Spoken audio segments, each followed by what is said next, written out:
Hello বন্ধুরা, আমি চলে আসলাম নতুন একটা ব্লগ নিয়ে। আজকে হচ্ছে আমার ছোট্ট বোনের ছেলে, সেই ছেলের আজকে গঙ্গা স্নান। আর সেই গঙ্গা স্নান করতে কিন্তু আমি বেরিয়ে পড়েছি। আর আমি এখন রয়েছি মালদা রথবাড়িতে।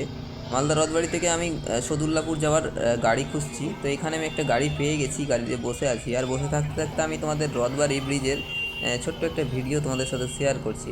এখানে দেখো, রথবাড়ির সামনে কিন্তু এই সামনে যে ছোটা হাতি গাড়িটা রয়েছে, সেই গাড়িটা কিন্তু অনেকটা বেশি লোড নিয়ে নিয়েছে বলে ও কিন্তু উঠতে পারছে না। দুজন লোক ওকে কিন্তু ঠেলছে। তো যে জিনিসটা আমার ভালো লাগলো দেখে, ওই কারণে আমি তোমাদের সাথে শেয়ার করতে চলে আসলাম।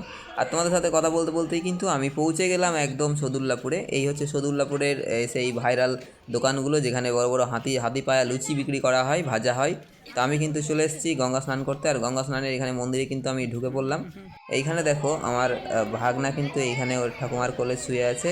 আর এই হচ্ছে এখানে মন্দির সদুল্লাপুরের। এইখানে দেখো, একটা রাধাকৃষ্ণের মূর্তি দেওয়া, একটা কি সুন্দর তুলসী বেদি।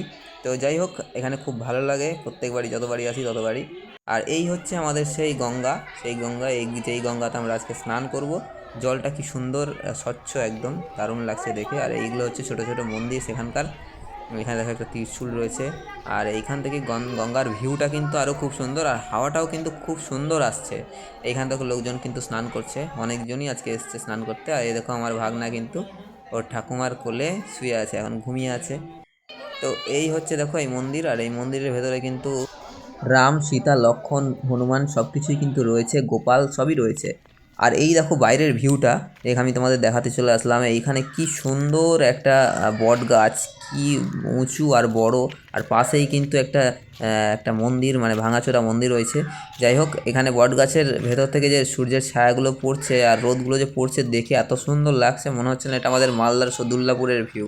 কি সুন্দর একটা মনোরম পরিবেশ এখানে। এই কারণে আমি তোমাদের দেখানোর জন্য চলে আসলাম পেছন দিকটাতে। তো যাই হোক, এখানে কিন্তু আমরা এখন স্নান করব।